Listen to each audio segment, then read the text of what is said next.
మరో బ్రేకింగ్ చూస్తున్నాం. కొడితే కుంభస్థలాన్ని కొట్టాలనే స్థామిత ఆ ఇద్దరి యువకులకి ఆలోచన వచ్చిందేమో అంతే. ఏకంగా దొంగ కరెన్సీ నోట్లు ముద్రించడానికి అన్ని సమకూర్చుకుని రంగంలోకి దిగారు. కట్ చేస్తే కూపీలాగిన పోలీసులు దొంగ నోట్ల వ్యవహారాన్ని బయటికి లాగారు. అనంతపురం నగరంలో వెలుగులోకి వచ్చిన ఈ దొంగ నోట్ల తయారీ వ్యవహారం తీవ్ర కలకలం రేపింది.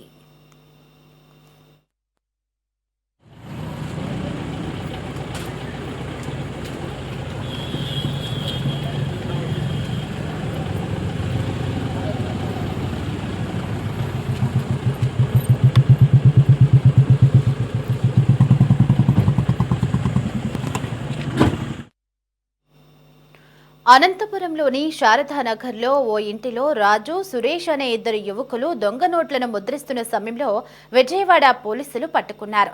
విజయవాడ పరిధిలో దొరికిపోయిన దొంగ నోట్ల ముఠా సభ్యులను విచారిస్తున్న క్రమంలో అనంతపురం శారదానగర్లో ఉంటున్న రాజు, సురేష్లకు సంబంధాలున్నాయని బయటపడటంతో పోలీసులు అప్రమత్తమయ్యారు. పక్కా సమాచారంతో వచ్చిన విజయవాడ పోలీసులు ఇద్దరిని పట్టుకున్నారు. వారి నుంచి దొంగ నోట్ల కట్టెలను, తయారీ యంత్రాన్ని, సెల్ ఫోన్లు, ల్యాప్టాప్లను స్వాధీనం చేసుకున్నారు. వారిద్దరిని విజయవాడకి వాహనంలో తరలించారు.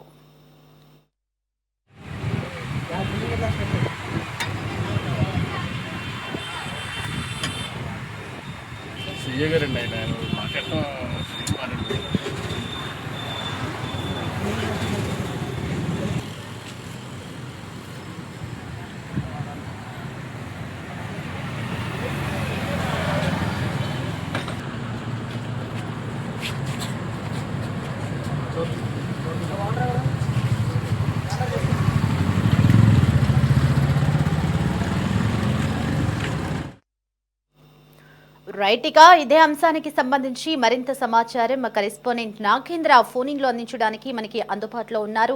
నాగేంద్ర, అనంతపురంలో దొంగ నోట్ల తయారీ వ్యవహారం కలకలం రేపింది. దొంగ నోట్లు తయారు చేస్తున్న ఇద్దరు యువకులను విజయవాడ పోలీసులు అరెస్టు చేసినట్లుగా మనకి సమాచారం అందుతోంది. అసలు ఈ దొంగ నోట్ల వ్యవహారం ఎప్పటి నుంచి జరుగుతోంది, పోలీసులకి సమాచారం ఎలా తెలిసింది, ఆ పూర్తి వివరాలేంటి నాగేంద్ర?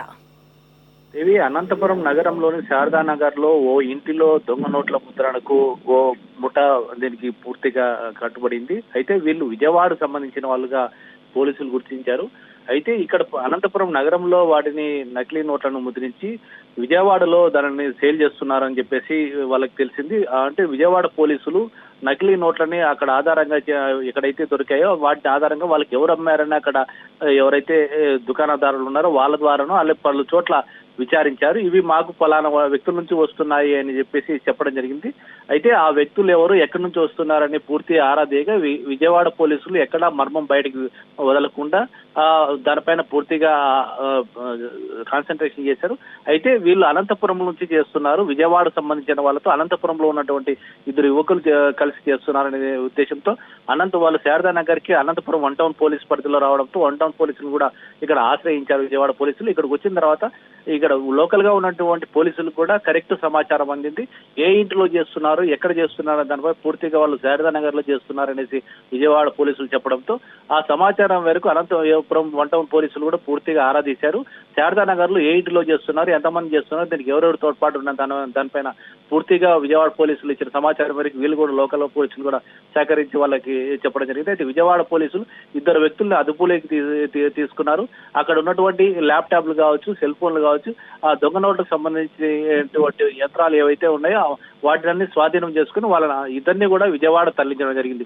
అయితే ఈ ఘటన విజయవాడ సంబంధించిన అటువంటి ఇష్యూ అయినప్పటికీ అనంతపురంలో దొంగ నోట్లు చేస్తున్నదాన్ని అనంతపురం పోలీసులు కూడా కలకలం రేపింది. ఇక్కడ అనంతపురం జిల్లాలో మొత్తం అనంతపురం జిల్లా కేంద్రంలో ఇలా చేస్తున్నప్పటికీ ఎందుకు పోలీసులు గుర్తించలేదు, విజయవాడ పోలీసులు వచ్చే వరకు కూడా మనం ఎందుకు మేల్కోలేదు అనేది అంతర్మదలో అనంతపురం పోలీసులు కూడా పడ్డట్టు తెలుస్తుంది. అయితే ఈ విషయాన్ని ఇప్పటికైనా కూడా మరో చోట ఇలాంటి సంఘటన చోటు చేసుకోకుండా అనంతపురం జిల్లా వ్యాప్తంగా ఇలాంటి వ్యక్తులు ఎవరున్నారు, వీళ్ళకి సంబంధించిన వ్యక్తులు ఎవరున్నారు అని దానిపై అనంతపురం జిల్లా పోలీసులు కూడా మొత్తం దీనిపైన సెర్చ్ చేస్తున్నారు. అయితే జిల్లా వ్యాప్తంగా విజయవాడ ఒకటే పంపించారా, లేకుంటే అనంతపురం జిల్లాతో పాటు అనంతపురం జిల్లాకు కర్ణాటక సమీపం కావడం, అలాగే తమిళనాడు కూడా దగ్గర కావడంతో చెన్నై, బెంగళూరు ఇలాంటి ప్రాంతాలకు కూడా దొంగ నోట్లు సరఫరా చేశారని దానిపైన కూడా పూర్తిగా ఇంకా తేలాల్సి ఉంది. అయితే ఆ ఇద్దరు యువకులు చెప్పేదాన్ని బట్టి ఎక్కడెక్కడ చేశారు ఏంటి అనే దానిపైన పూర్తిగా విషయం తెలిసే అవకాశం ఉంది.